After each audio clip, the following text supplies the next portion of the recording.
More importantly, though, Arcane has wrapped up. There are spoiler warnings ahead, so if you guys do want to click off, make sure you like, comment, subscribe. When you do come back, we do appreciate that. But we got to talk about a lot of stuff. You see all the Arcane stuff here. It is no joke, man. This show was amazing. We not gonna be able to state that enough, realistically. I'm probably gonna repeat it 1,000 times because sometimes you get speechless about it because it's really just one of those shows that not many words can it just captures you in a different way. So, but we'll focus on episode 7, which was in season 2, Act 3. Kicked off the third act, and I was scared because I didn't think I knew we were going to kick off with 𝗥𝗚. I'm pretty sure you mentioned that it was going to kick off with 𝗥𝗚. We were kind of on the bandwagon like it has to, and it did. And I was not under the impression that it was going to be a good story. Yeah. But what we got was amazing. And I'll start with you, Mercedes. How'd you feel about episode 7 and what made it so different from the rest of the season? Let me just say that episode was just beautiful. Like to me at least, the way they did it, the way it was just all put together, like 𝗥𝗚. I wasn't expecting them to show him first, but the way that they showed it with the alternate universe, I was not expecting any of that. But the way that they put it together, it was just perfect. The scenes, just like the way that they filmed it, like it was just all the scenes put together, like with Powder seeing the alternate universe Powder, and then 𝗥𝗚 just now realizing this isn't his universe, so he's kind of like all over the place and just trying to get used to his surroundings, being in this alternate universe. I think it was perfect to me. To touch on that though, it's like I'm glad it didn't make him feel like he was stupid. Like Yes. he very quickly realized like, all right, this is not my universe. Yeah. It took him like what, maybe 7-8 minutes to it, and then he realized, oh shit, this really ain't my universe. It's actually nice here. Exactly. And that's all it took was like, all right, let me just relax, literally think about it for a second. Like, why am I dating Powder? Like, why am I calling her Powder just out of instinct? But for you, Damian, what made episode 7 so special? I mean, they put you into the hot seat in this episode very quickly. Obviously, for the first time, you see a different disc loading into the record player. Yes. As the intro starts, you do see 𝗥𝗚, and it is Jinx, but it's not the Jinx that we know. This is still Powder, obviously from the alternate universe. And I mean, this episode, they just do a really good job of hitting all the emotional beats, I think. I think that's what makes the episode so special. I think is more so just seeing that these characters that you felt for and cried with, and seeing them go through literally some of the worst trauma imaginable in the original timeline. You get to see the happy endings, or what could have been, I should say, for all these characters. And I think that's really what makes the episode so special. I think that's why so many people connected to it. It's just that instead of seeing all of our favorite characters in pain as they are for literally 93% of the show, we do get to see them live happy lives. We see that 𝗤𝗏 could have been a beautiful society, and they could have coexisted with Piltover just as fine. But this little, and it's not even like big things that happen that cause these differences. It is these smallest little factors that turns on from being the Undercity to really one of the most beautiful places that they've shown on the show. And like I said, I think it was cool to show that, 𝗥𝗚 and Powder kind of were destined to be together almost in a way. It was just like I said, and 𝗥𝗚 kind of put it perfectly. Like, he said, instead of focusing on all the things that make the Undercity beautiful, I was too caught up in what it doesn't do right. Yeah, exactly. And I think that's the perfect way to word it. So, for me, like I thought this episode was special for, like you said, hit all the emotional beats, and we never got happiness in the show. You literally said like, I expect more sadness, and like it definitely was more happiness and like happy, like emotional, like damn, this is really what it was supposed to be. This is what we wanted. Everything wasn't great in the world, but people were more appreciative, and like there was no real hatred, at least from what we saw. We seen only basically half the episode, because the other half is dedicated to Jace and his journey to being sent back to the main timeline and trying to fix everything. So, not even touching on the Jace part, really just the 𝗥𝗚 part is like, we really got to see what happened if they don't abuse Hextech. Like, that's literally what it is. Like, they were more, I guess, sound to the fact that like, we can fix what we got here and make it better, instead of trying to add something that is not involved in what we already have and try to and use it as realistically an evil. Like, it is not. When you put anything in the wrong person, in any person's hands, put the wrong thing in any person's hands, it's gonna turn into a bad thing. Absolutely, as we've seen. So, for me, episode 7. I think I don't know if Mercedes said this or not, but I think we both said it was the best episode of the entire show. Yeah, I wouldn't even hesitate to say that personally. For me, I did see like the IMDb ratings. It wasn't the highest rated episode of the second season, which is shocking to me. Yeah, the 6th one was. Yeah, which makes sense. Episode 6 was awesome, but episode 7 to me, I think I've never had an episode of a show make me that emotional. I'll be honest. I think back to it. I've watched a lot of stuff. Yeah. In my time, like this is like, and it just made me emotional out of just the happiness of it. It wasn't even like a sadness thing. It was like a straight up like, I'm so happy to see these characters this way. Like wow, I really thought we won. I was ready for the show to end. I was like, right? Like, I don't care. I was like really rewatching. I'm texting you at like 2:30 in the morning. I'm like, bro, like why am I this emotional over this episode, so man? Good, like nothing even sad is going on, and I'm sitting here. I'm like, wow, man, like this just hits all the right spots in my brain. So. Yeah, it was definitely tickling my brain, tickling my brain's gooch and all that. It was one of those episodes where it's like I'm gonna remember this for the rest of my life. No, absolutely, like everything, easily. like the parallels they talk about, and it's like even a parallel to into Spider-Verse is like the whole destined to be together in any universe is like that's always a great thing, which we'll get into that with different characters, but we have to talk about Jace's journey.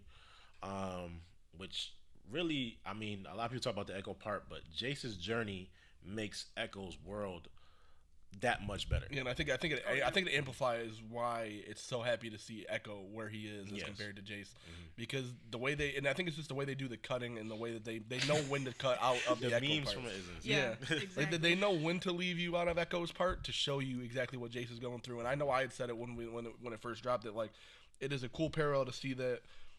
A person who literally didn't do anything with Hextech, that didn't try to abuse magic and didn't try to use something for not monetary gain, but to move up in the world, because that's what Jace's whole thing was. As soon as he made Hextech, he moved up in society. Yep. 𝗏𝗏 and 𝗏𝗏𝗏 were, 𝗏𝗏𝗏 especially was against the use of Hextech, and he gets rewarded with going to a universe where everybody is happy for the most part. And then you see Jace, who did abuse Hextech and did abuse the Arcane, and he ends up in his own personal hell, where the thing that he spent his whole life creating destroys the world. And I can't think of a worse thing for an inventor to see than something that they worked their whole life on, thinking they were going to help everybody, destroy everybody's lives. Yeah. For you, Mercedes, how do you feel about Jace's journey? Because it's some parallels in that, which are really, really good as well.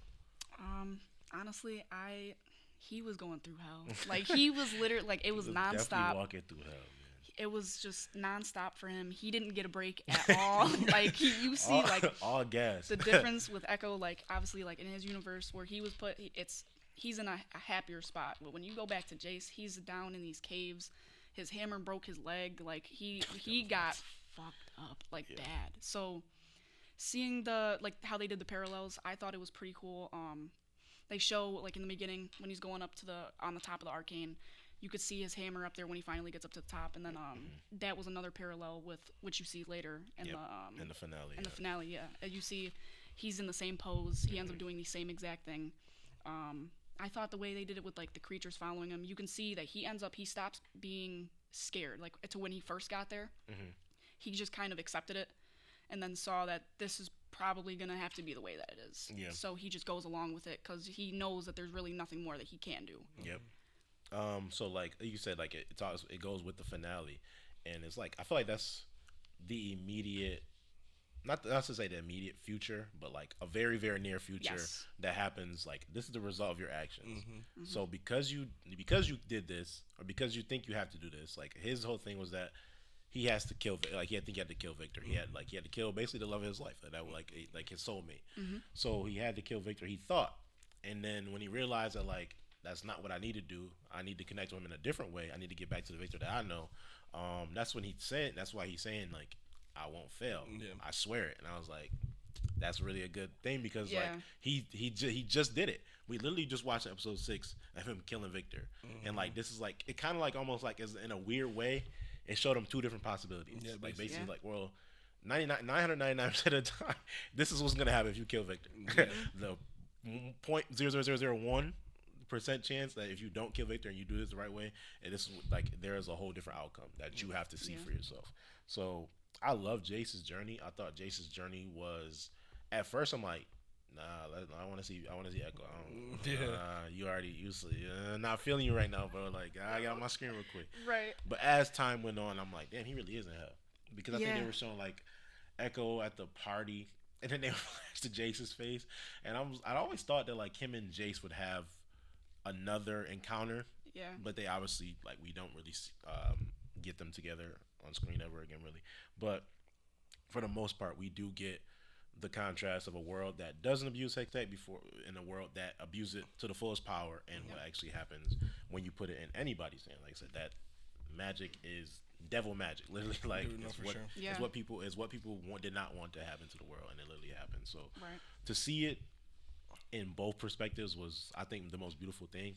And I think that's what made the episode work so much. Yeah, was that we get that contrast, and they don't shy away from the happiness in Echo's world, and they don't shy away from the sadness in Jace's world. But to get to like the final stages, I think there's a lot of revelations in this episode too. In the way so like I mean, dwell on it. So in the cave, for example, you do see that Jace is obviously losing his mind. He's drawing the anomaly with the rock. And he's looking into the flames, and we do see that instead of seeing his girlfriend Mel, it does turn into Victor. I think that's kind of a revelation for Jace, that maybe he's starting to realize something there. If you think back to, obviously, Echo's world, where almost everything is perfect, in the sense that, there are some revelations there where Powder is, Powder. She never turns into Jinx, but she also doesn't have Vi anymore. Yeah. We do see that in that world, Hex Tech doesn't exist, and Vi dies in the original heist that Echo tells them about. They go to get the crystals. The crystal still blows up, but it is confirmed that Vi and Caitlyn both die in that universe. So it kind of makes you wonder what happens to Jace now. Was Jace exiled? Because obviously it was a slap on the wrist in the original timeline, because he didn't kill nobody. Was he exiled? Did he kill himself? Victor talked him out of killing himself in the original timeline. So there's just a lot of questions that they do kind of leave you with.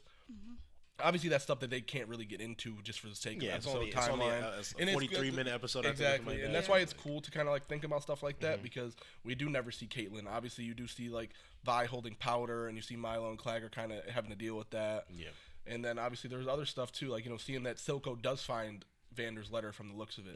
He does come back, and they do reconcile. And Echo's even like, "Didn't you try to kill him?" Forgiveness is one of the strongest things you can do. I mean, there's a lot of better things to worry about. Exactly. What I'm worried about. Vander has the Vi tattoo on his hand. I don't know if you guys saw that. Yeah.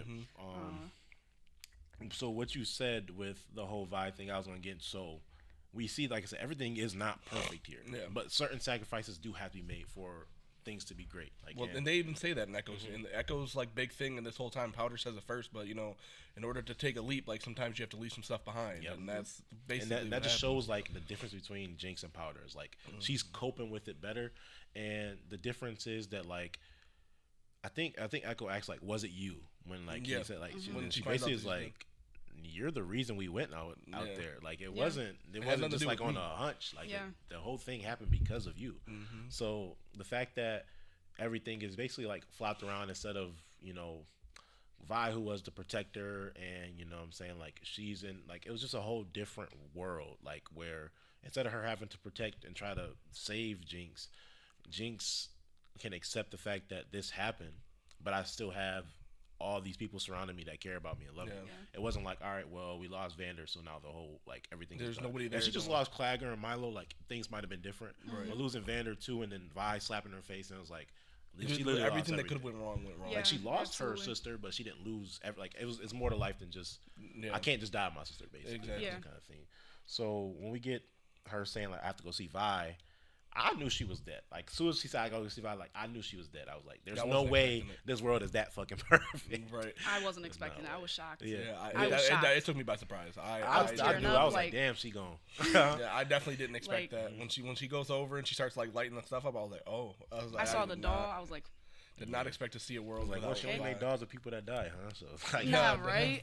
So that all happens, and then we really do get the scene where Heimerdinger, Powder, and Echo are basically planning to use this bit of hex tech to bring them back in time, and they want to do it in the right way where they trying to figure out all the things that could go wrong. So it's funniness in this because like we really do get so much of Echo, and it's like none more I think about like we did get enough. Like I would love more, but obviously we did get enough, and we get to the point where they figure out how fast they can go, how much they can go back, and I was like, what's the indicators? Like, just trust me. Like, just trust me, man. And he got Heimerdinger fur on his face, by the way. And Powder wipes it off like it's just nothing. So like, did y'all not peep that? So Heimerdinger blows up, and then he realizes that like what Powder was saying, like you got to leave something behind. Yeah. And realistically, and it's like, all right, well, this is the biggest night of my life. I got this big party. I'm supposed to be showing off everything that I worked on, and this version of Echo, who is blended between two, with the personality of the one we know and the body of another one. It's like I have to leave the world that I love, or the world I wanted, more or less, and the woman I love, to save the world that I'm really a part of. Like that's a sacrifice that nobody in the show could have done better, I feel like, than Echo. Yeah. So seeing that sacrifice, and the fact that he's already working on it, and the fact that he has to realize that I have to leave. Like this is the biggest night. Like this is what I want. It's the biggest night of my life. Yeah. And like I said, and Silk even said like I wouldn't miss your biggest night. Like it was that important to everybody. He got his dance with Powder, and you mentioned something about the scene. Yeah. It is shot in 4 frames per second, which they do. It's basically a nod to the fact that Echo can only reverse time in 4-second intervals. So that is why the shot looks so not shaky, but so kind of like jumpy and kind of cuts in and out.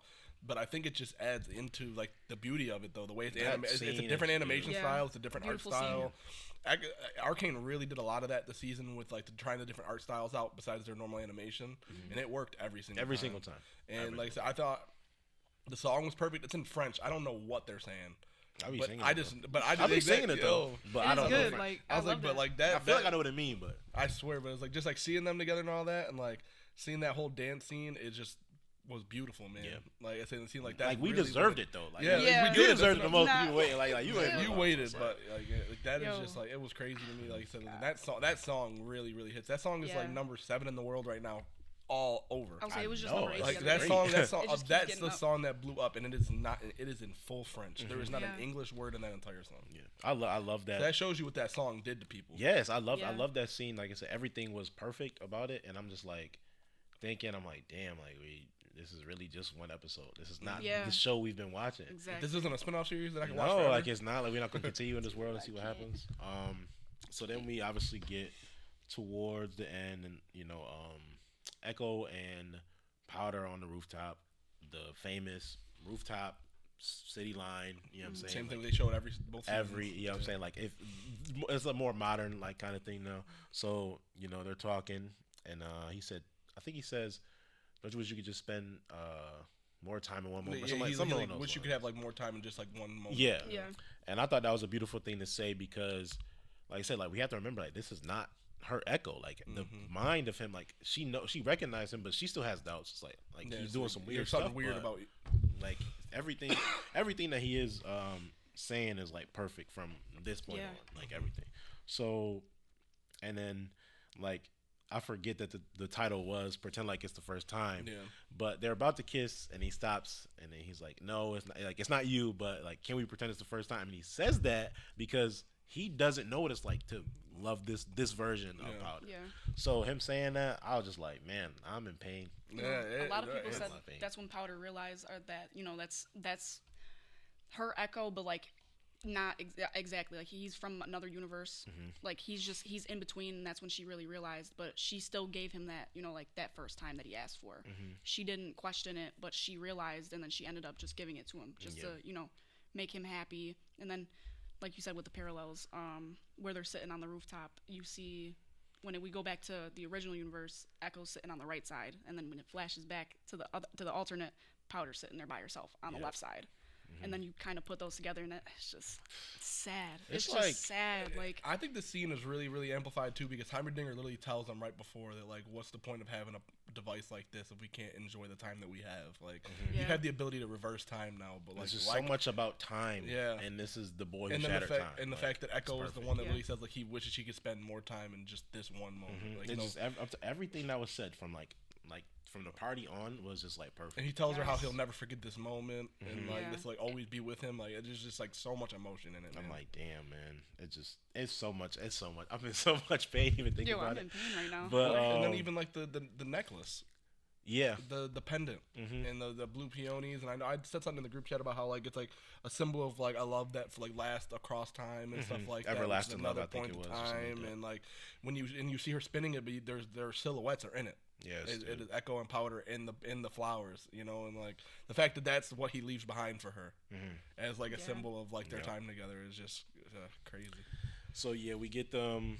Heimerlinger's working on the device while they're at the party. Momentary upgrade, by the way. Yeah, he said he's got a small upgrade. Like, all right, like, you lied. And like we've been waiting on this moment basically. Like he's been waiting on to use his brain for something. Actually, go back to Heimerlinger. Best song. I got the best song. Anything about it. I'm not gonna best song. Best song. No, he definitely got a Wheel top is 2 fucking song great. on the entire soundtrack. I don't. When we first watched it, he was sitting there. He was like, "Yo," he was like, I "Is that swear, I'm like, Heimerdinger?" I said, "That I was like, "No Heimerdinger?" way." I said, "That's Heimerdinger." I'm eating my Chipotle. I'm like, "That is Heimerdinger Yo, singing voice this is song." I'm like, I said, beautiful. "When are they gonna show him singing it?" And like, "That is Heimerdinger Yo, singing like, this come song." on. Yeah, she was like, "There's no way that's Heimerdinger around." I'm like, bro, like that is Heimerdinger. It had to Like, be. he is definitely Yo, singing that song. I tear Like, up when I listen to that. Like, it's so good. Like, how do you? that's gonna be on my Apple Music replay. I swear, 138 times listening to it. Why you listen to a song 777 times? Like, you didn't. Like I listened to it on. I got the repeat button. Some people on. like music. Right. Some people enjoy music. It's different. Come on now. But he did have one of the best songs in the entire season. But so he had this small upgrade. He comes back, and Echo's realizing like this is my last time. He doesn't even tell Powder. Yeah. So he's trying to leave before he can say basically save her the heartbreak. Like, so he gets into the and they're having troubles trying to get it to go. And then I think Heimerdinger jumps out of it. Yeah, like they activate something in the singularity finally, or the anomaly I should say, opens up. But he realizes that it doesn't have enough power to do what they need him to do. So Heimerdinger's like, you know, I forget how he says it, but you know, he's like, I've really enjoyed my time with you, lad. Was he trying to get in with him? Yeah, they were in there. Okay, together. that's what I thought. Yeah, they were trying to supposed get to in leave. together. Yes. Now we started doing something because like it started ripping metal off the walls and it was like turning, it was like zapping them and like basically like disintegrating them. And he was like, and he realized that he needed to do something, so he goes out there, he starts pulling all the levers. Yeah. And that's when Echo And then realizes he plugs that, in the final plug, and then that's when it starts whirling and spinning all up. yeah, all and then crazy. that's when like, and then he goes to grab the final power supply, but Echo realizes that if he does that, what's gonna happen? And he plugs it in, and we do unfortunately see that Heimerdinger does disintegrate. And Yeah. he says his final line, which is, "I truly lived," Yeah. or "I truly have lived," or something like that. I'm sure. He's like, since I've met you, I've truly lived. Stop talking. You know. And I was like, But you know what? I think this scene, like, and this is like a callback to earlier in the episode, though, because he literally says that, you know, he's like, who am I to let down another pupil? He says it when Echo's like, I don't need a professor, I need a partner. He's like, who am I to let down another pupil? And when he says that, he says, when I let down another pupil again, it does cut to Jace earlier in the episode. Yep. So Heimerdinger you know, he's lived a long time. Heimerdinger has an unusually long lifespan. He even mentions it in the episode. He just realizes in this moment he can't let Echo down because he knows that Echo needs to go back to his timeline to save his friends and the people that he loves. And so he risks his life, and he knows what's going to happen. Yeah. Yeah, because this is the Heimerdinger that was with him. Like, This is our Heimerdinger. He ain't just trying to go back for just. All right, I'm gonna go back with you. Like this is the same one. our Like, it's Heimerdinger. not like it's downplayed, but he is the same one. So the fact that he felt the same pains and seen the same beautiful things is like he was content with his life. So. The fact that he was able to do that sacrifice, like say he sacrificed enough, like he sacrificed. Not enough people talk about his sacrifice. I feel like I feel like His nobody sacrifice ever was talks huge. about it. I said that is one of the most important parts of the whole show. It- Without it- him, it- Echo it doesn't starts go the back. chain of sacrifice. I say that Jace's nightmare would have came true not for Heimerdinger realistically. So Yeah, the fact that true. nobody really talked about Heimerdinger's sacrifice this whole time was like shocking to me. Yep. So then Powder interrupts them, and she realizes like what's going on.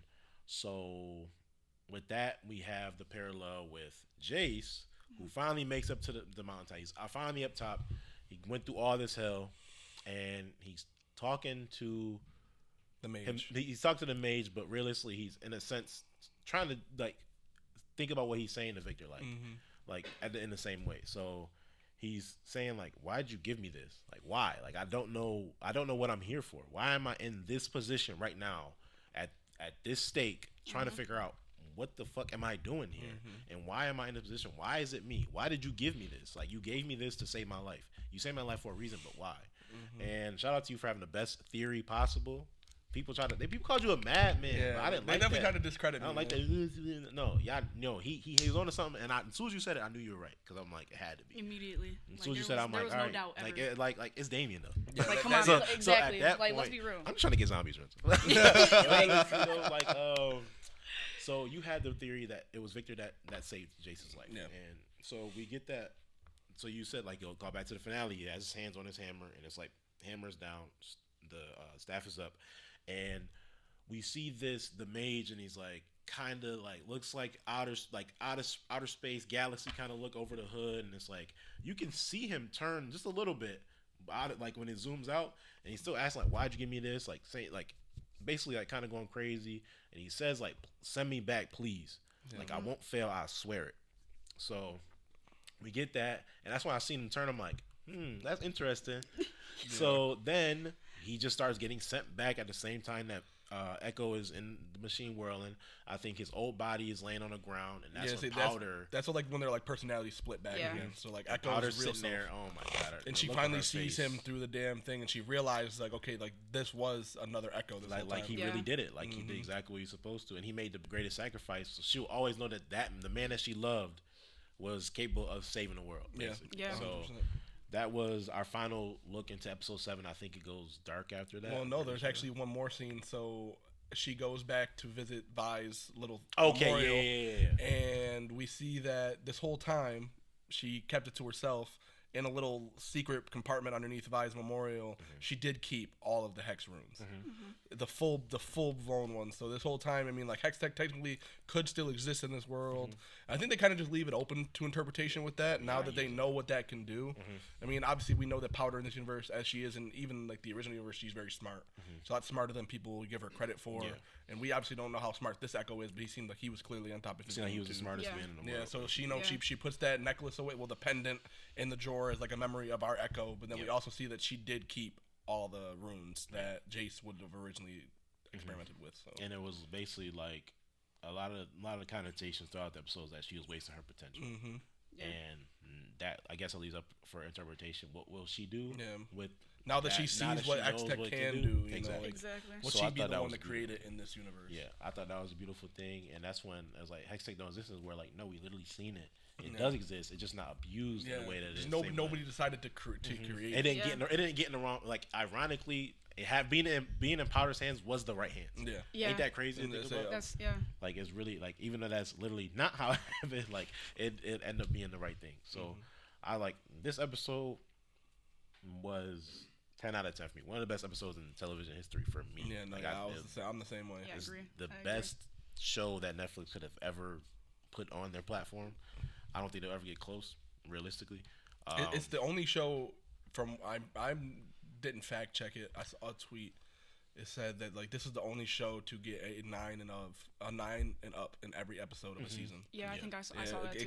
It was 9.1, 9.1, like 9.6, 9.3, 9.6, 9.8, 9.6, 9 was the lowest, and 9.5. Yeah, but I think that's what it said. It said IMDb has that show, has season 2 of Arcane tracked as the only show to ever score a 9 and above on every episode of a single season. Insane. So that's quite a run that they went on. It really is, and they deserve it. Like realistically, like everything that we said in this episode, like this is one episode just of overall. We have to talk about the entire season as well. Yeah, exactly. So we literally, I mean, we talk about it for the last 3-4 days. Yeah. I'll talk about it for the next 3 or 4 years. Exactly. Exactly. It's literally one of those episodes where it's going to stick with you forever. Like you're gonna remember exactly the first time you watched it, how you felt. That's why I'm scared. Like I was gonna watch it last night, but I ended up getting busy. But it just hit on everything. Everything, like you said, all the emotional beats. The art style was great. You get the sacrifices. You get, you know what I'm saying, like the happiness, and you also get the sadness. And then like obviously like we don't know that's kind of, you know, pertaining to the finale, but you kind of assume that we're gonna play an important role. So that's all I got to say about episode 7. No, beyond this point. Thank you guys for joining us. We appreciate all the support. Make sure you like, comment, subscribe. We'll see you guys on the next one.